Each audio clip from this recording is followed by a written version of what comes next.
Hola, te doy la bienvenida a la continuación del segundo capítulo del libro ¿Existen los ángeles de la guarda? Habíamos quedado en una historia súper interesante sobre los ángeles en las escaleras. Y recordemos que esta parte del capítulo habla sobre las visiones antes de ese suspiro final. Vamos a seguir con otra historia que pertenece a este mismo capítulo y a este tipo de visiones que se llama Un ángel conmigo. Este es el caso de Ralph Wilkerson, un hombre víctima de un grave accidente al visitar un edificio en construcción. Es hospitalizado urgentemente. En el hospital, los médicos descubren un brazo y el cuello rotos. Avisan a su mujer que si desea verle por última vez, tendrá que apresurarse porque su marido no vivirá más de 3 días. Ella corre hacia el hospital y se precipita en la habitación de su marido.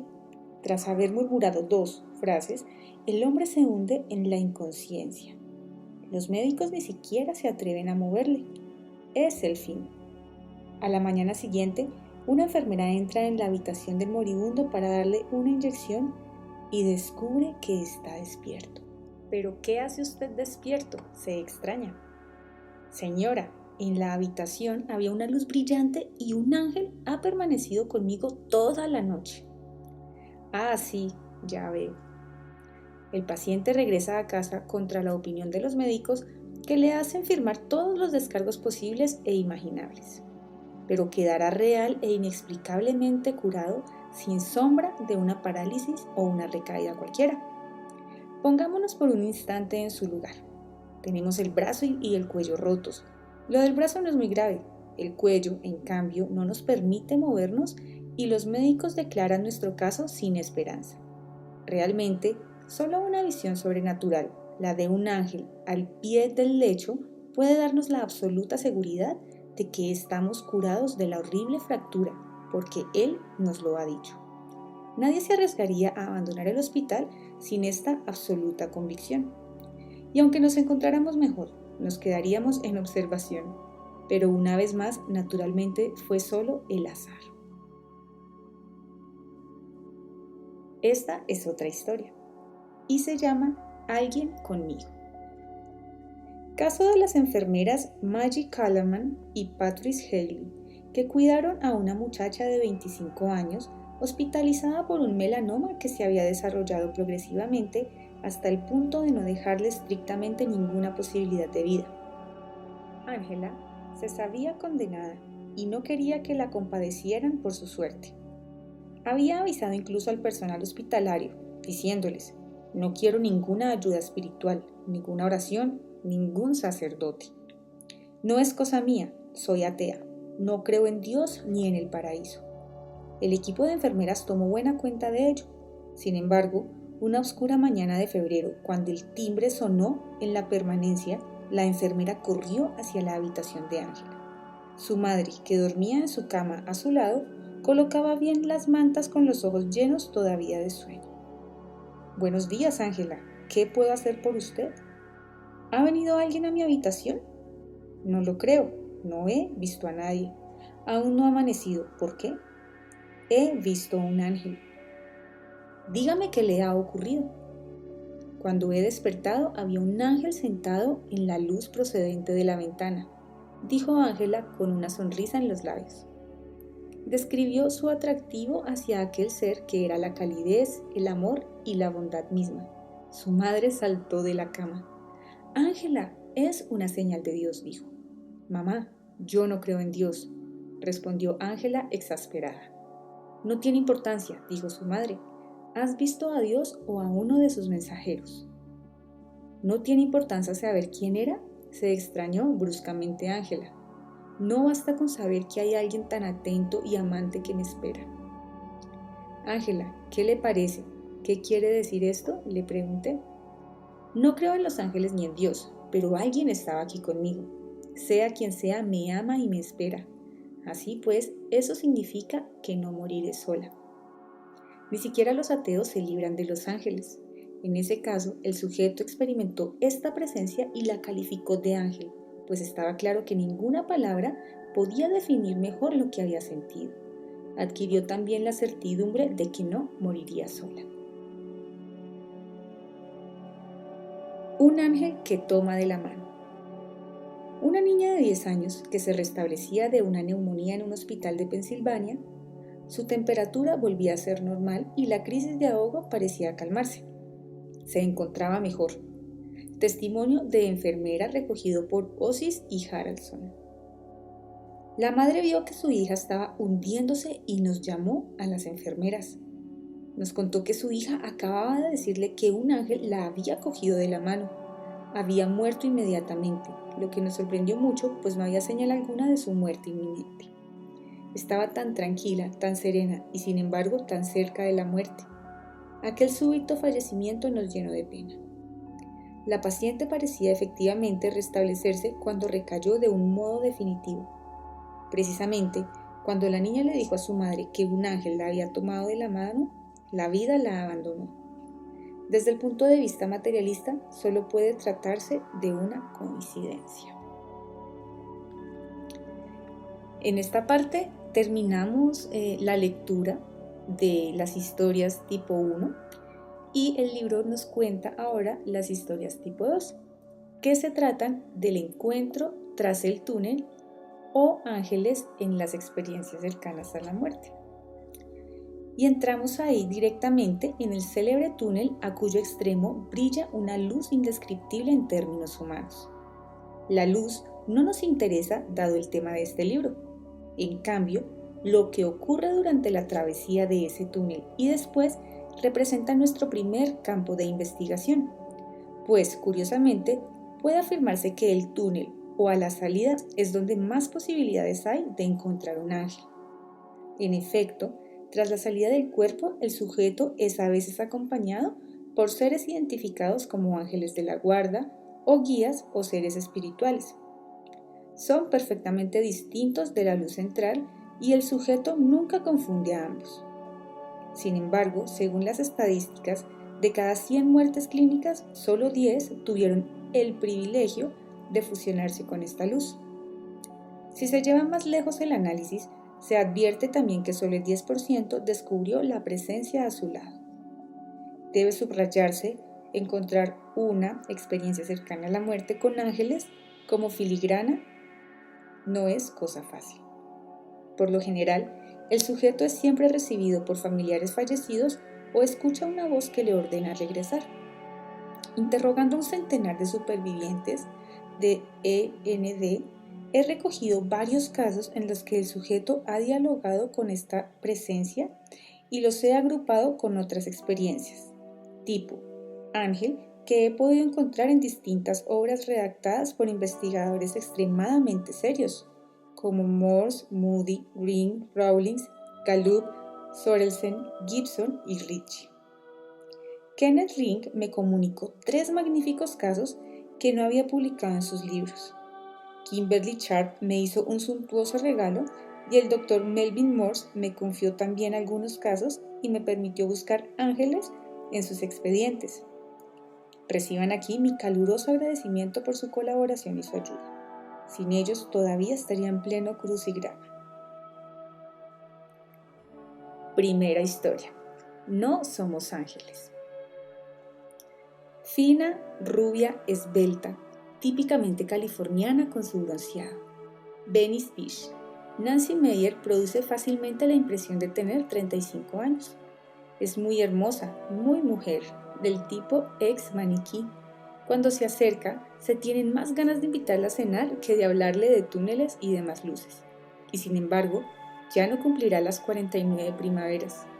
Y cuando la gente le pregunta cuál es su secreto, se guarda mucho de responder. Pero su secreto es su experiencia en los confines de la muerte, acaecida en su jardín de St. Louis cierto día de 1975, cuando estaba podando la rama más alta de un árbol. Perdió de pronto el equilibrio. Hoy, Nancy explica con mucha sencillez que fue el momento más importante de su vida. La californiana pertenece a esa minoría de supervivientes que se han encontrado al extremo del túnel con seres espirituales perfectamente distintos del ser central de luz. He aquí el relato de su experiencia. Estaba en el último travesaño de la escalera y quería cortar una rama cuando de pronto perdí el equilibrio y caí. Durante mi caída, me dije, no será muy grave. Apenas hube chocado violentamente con el suelo, la escalera me cayó encima, precisamente sobre el estómago. Mi vida entera desfiló como en una película. Y eso fue todo. Me levanté, algo sonada, y me dije que, por si las moscas, tenía que acercarme al hospital para ver si me había roto algo. En el centro hospitalario de Saint John me hicieron una radiografía sin encontrar nada, pero como no me encontraba muy bien, el médico me detuvo en observación. Cuanto más pasaba el tiempo, peor me sentía, sin poder definir con exactitud lo que me pasaba. Al cabo de 2 días, mi estado se había agravado. El médico me hizo otras radiografías y acabó descubriendo que me había estallado el hígado y que la gangrena no solo hacía estragos en mi hígado, sino también en mis intestinos. Y fue la avalancha. Me llevaron urgentemente a cirugía, donde mi estómago fue abierto inmediatamente para una gran limpieza. Los cirujanos no sabían si iba a sobrevivir. Durante 3 días no dejé de efectuar idas y vueltas por el túnel a cuyo extremo veía aquella luz. La primera vez, la cosa me pareció muy extraña porque me vi de pronto en el techo. Veía mi cuerpo tendido en la cama de mi habitación y mi madre sentada al lado. Me dije, es extraño porque estoy en la cama y al mismo tiempo estoy aquí.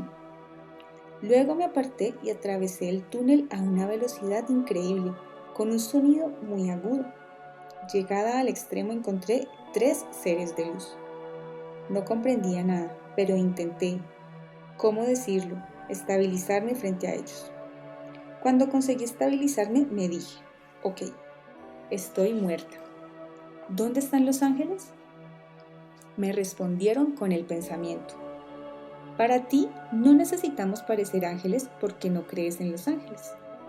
Y me reí porque al mismo tiempo sabía en lo más profundo de mí misma que eran ángeles, auténticos. Fue como un pensamiento, una incertidumbre que me había transmitido. Al mirarles tenía la impresión de que se constituían al comité de recepción. Parecían llamas de vela, pero yo notaba también que cada uno de ellos tenía su propia personalidad, que eran perfectamente distintos uno del otro. No veía los rostros, pero sentía su personalidad, la esencia de su ser. No hablamos, todo ocurría en telepatía. Y sabía que eran ángeles, o más precisamente, seres de luz con conciencia propia igual que la nuestra. Luego me encontré realmente en la luz blanca, de la que todo el mundo habla, la que nos envuelve con un amor infinito en el que cada átomo de tu alma vibra de amor pasional. Fundirse en esa luz es un poco como entrar en casa, entrar en el amor incondicional. Es mi experiencia de Dios. Mi vida comenzó a desfilar en 3 dimensiones. Era tan real como hablar con usted en este momento. Advertir los efectos de tus actos sobre los demás te hace comprender lo que realmente eres. Luego llegó la pregunta, Nancy, ¿qué quieres? ¿Quedarte o volver? Yo tenía 2 hijas y un niño de poca edad, pero no quería regresar, quería quedarme. ¿Puede imaginar algo semejante? ¿Abandonar a mis hijos? Pero era tan maravilloso. Las palabras no pueden traducir lo que sentía. Pregunté entonces, si vuelvo, ¿cambiará algo para mi familia? Y él me dijo, sí, para tu hijo. Entonces regresé por él. Como todos los supervivientes, Nancy Meyer quedó transformada por su experiencia. Y si la existencia de los ángeles nunca le había interesado antes de su experiencia, ahora le parece una certeza. Advirtamos en este caso que los 3 ángeles constituyen efectivamente el comité de recepción al extremo del túnel, que tienen sentido del humor. No somos ángeles porque no crees en los ángeles. Y al mismo tiempo les transmiten la certeza absoluta de que lo son efectivamente. Notemos también que parecen llamas.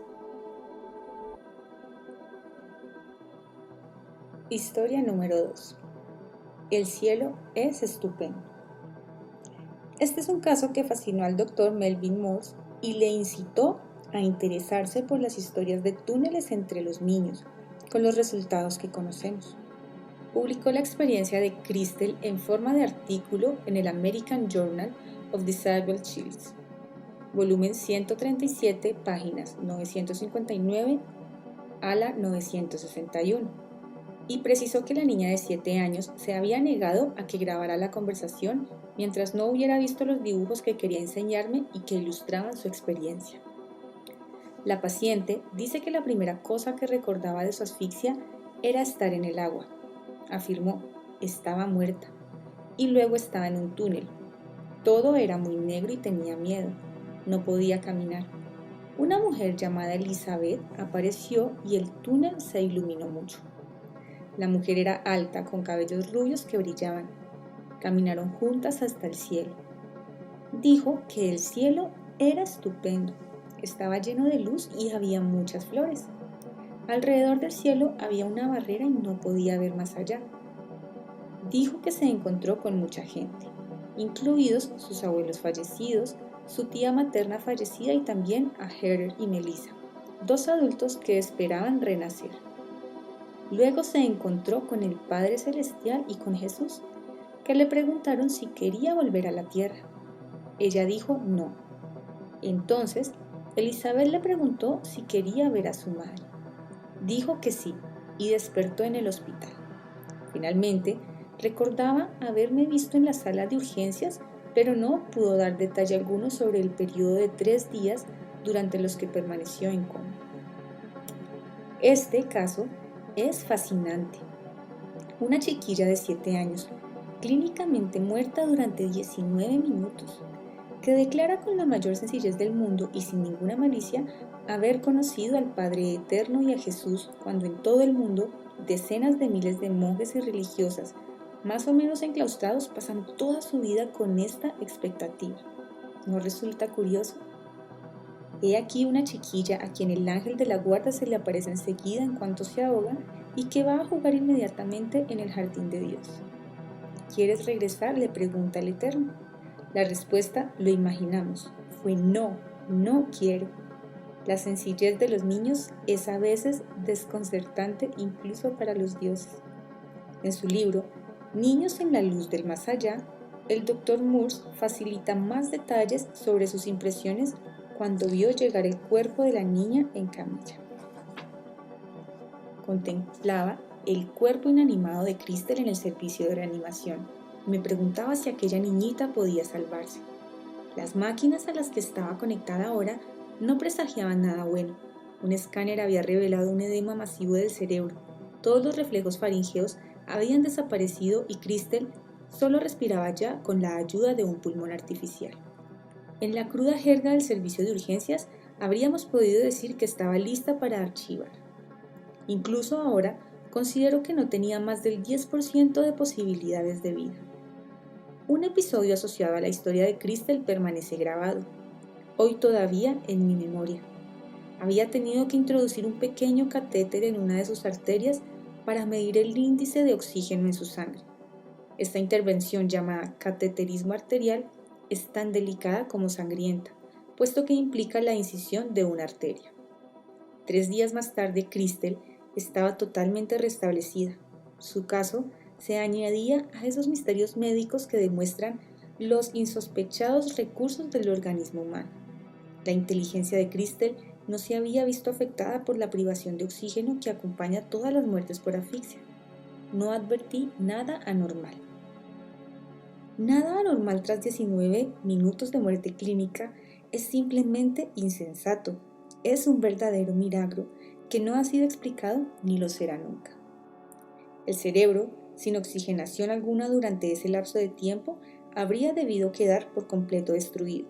En casos similares, cuando los médicos consiguen recuperar un sujeto, aunque solo sea tras 1 minuto de muerte clínica, comienzan a especular sobre el grado de parálisis del paciente, total, media o solo algunos miembros, pero aquella niña de 7 años se restableció como una flor. Una coincidencia más. Abriendo al azar un libro sobre los ángeles, di con esta cita: guardaos de despreciar a uno solo de esos pequeñuelos, pues os digo que los ángeles en los cielos ven continuamente la faz de mi Padre que está en los cielos. Historia número 3. Vestidos de luz. Caso del Dr. Raymond Moody. Jason, de 11 años, acababa de recibir una bicicleta por su cumpleaños. Al día siguiente, impaciente por probar su bici, la cabalga y baja por la calleja por lo general muy tranquila. Pero aquel día, feliz al probar su nuevo juguete, no vio el coche que corría hacia él.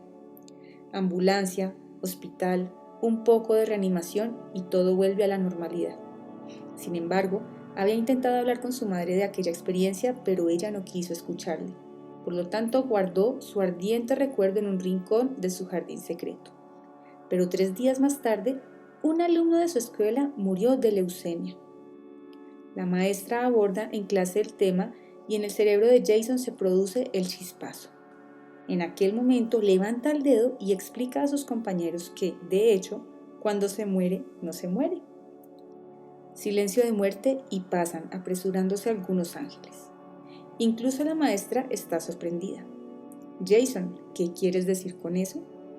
Entonces, cuenta su experiencia precisando. Bueno, la muerte no es tan grave. No recuerdo el choque, pero de pronto me encontré solo mirándome desde arriba.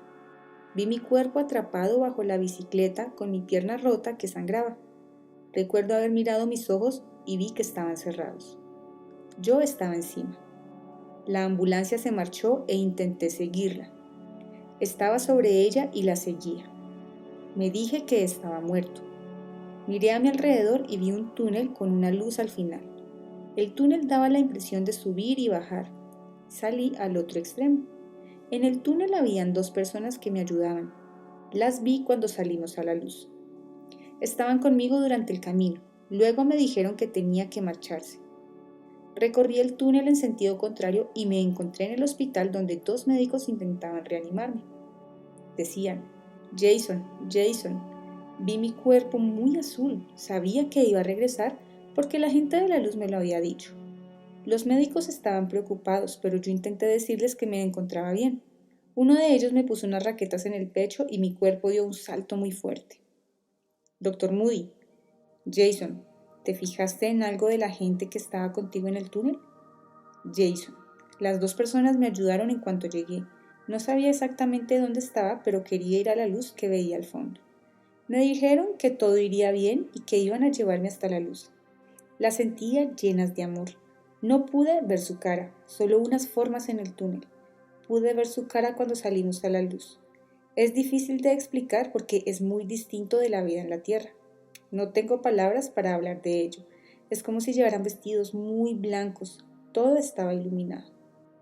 Dr. Moody, has dicho que hablaron. ¿Qué te dijeron? Jason, no. Yo podía decir lo que pensaban y ellos podían decir lo que yo pensaba.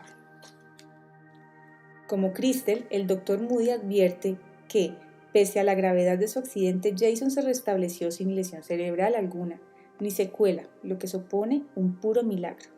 Aquí el sujeto distingue 2 formas llenas de amor y que le tranquilizan durante el paso del túnel. Jason solo pudo distinguirlas una vez fuera del túnel. La comunicación es telepática. Historia número 4. De la mano con el ángel. Caso que me ha sido amablemente facilitado por Ken Ring. Esta experiencia tiene un interés considerable porque encontramos todos los puntos del cuadro de El Bosco, el ascenso hacia el paraíso celestial. Beverly fue educada en una familia conservadora judía, aunque no practicante. De Filadelfia, en una atmósfera materialista y claustrofóbica. En el instituto, a las muchachas se les juzgaba solo por la ropa que llevaban y por su belleza. A pesar de sus excelentes resultados, Beverly estaba absolutamente aterrorizada por la escuela, por el porvenir, y sus crisis de adolescencia se acentuó cuando perdió a su padre.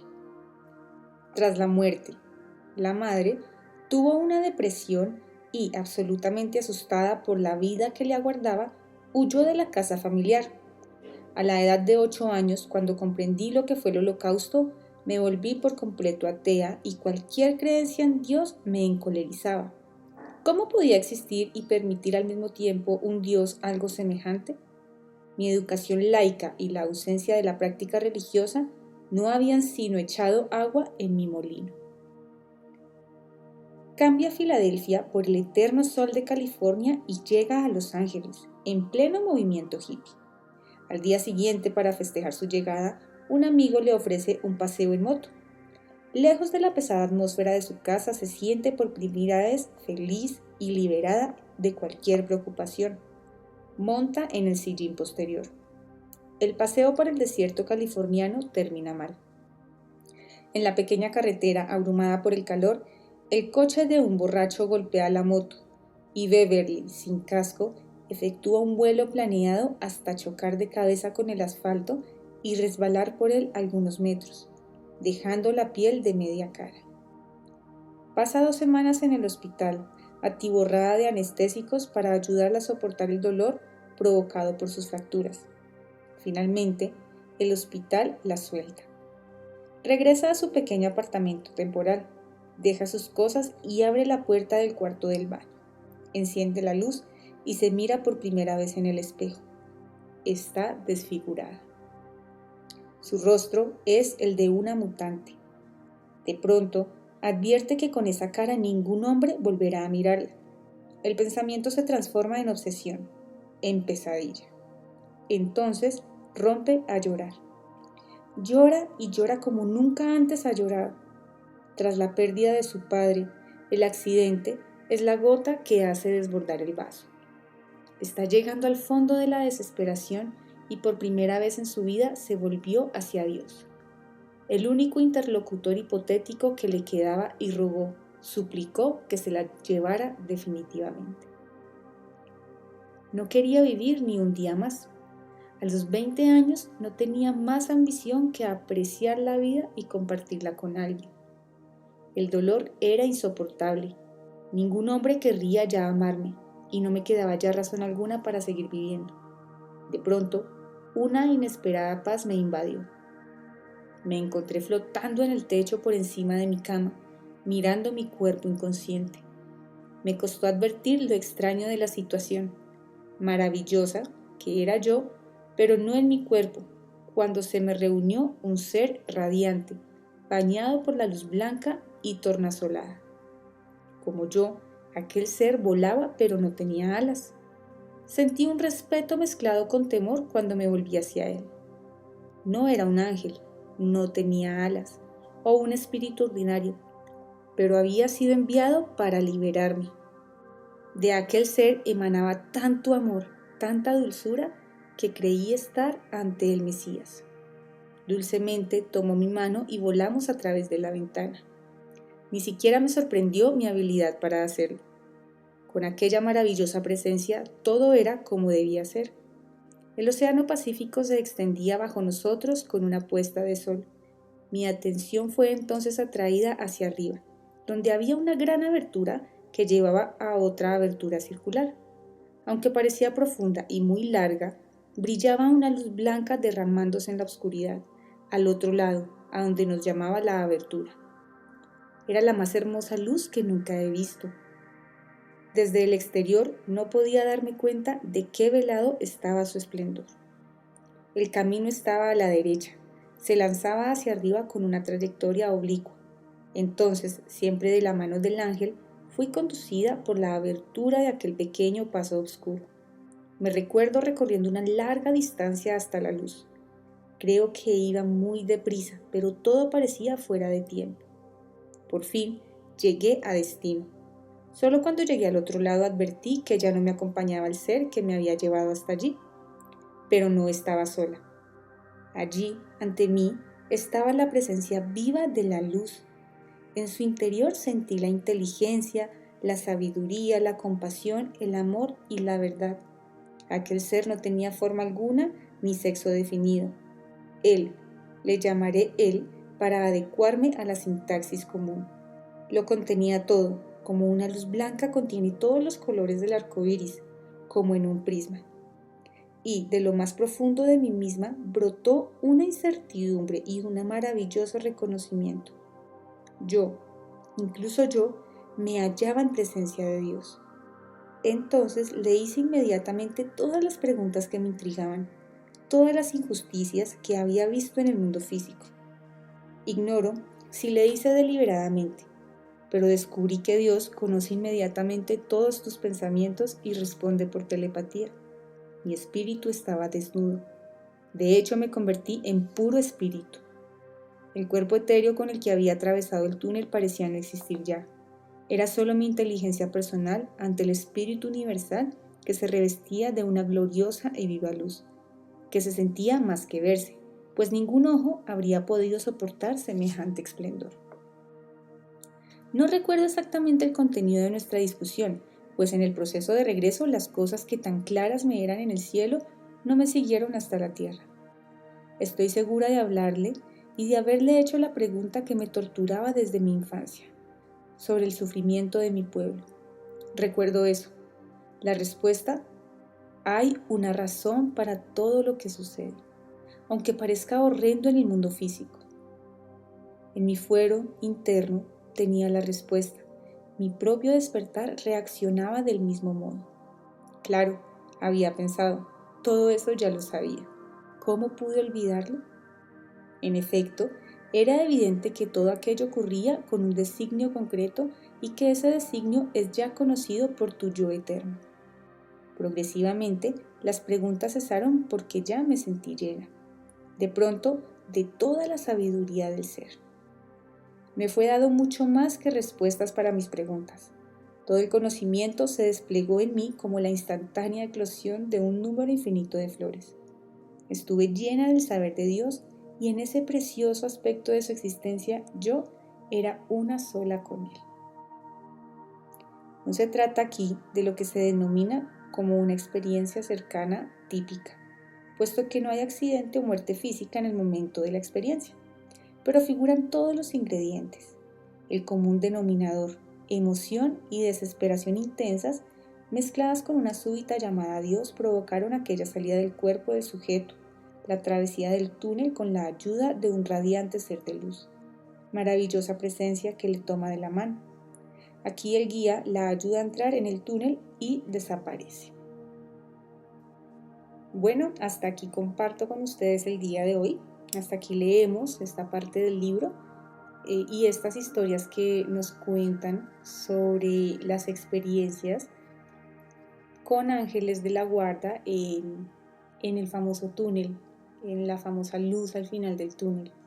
Entonces los espero en el próximo audio para seguir escuchando más historias y vayámonos hoy con ese aprendizaje, con ese mensaje inspirador y sobre todo esperanzador que nos recuerda que todos somos una unidad con Dios, que si estás en alguna situación difícil hoy en tu vida, recuerda que eres uno con la esencia, que eres uno con la existencia, con ese ser maravilloso que está lleno de amor y que te recuerda siempre que no estás solo. No estás solo y cuando desees puedes conectarte con ese ser, con ese Dios, con ese amor universal que todos tenemos dentro, con ese ángel de la guarda que te acompaña siempre, con esa esencia divina que te habla. Solo tienes que estar dispuesto a abrir tu corazón y escuchar tu esencia divina, escuchar tu conexión con Dios, porque no estás solo y siempre, siempre tienes el apoyo, el amor incondicional de este ser supremo. Entonces los espero en el próximo audio para seguir escuchando más historias.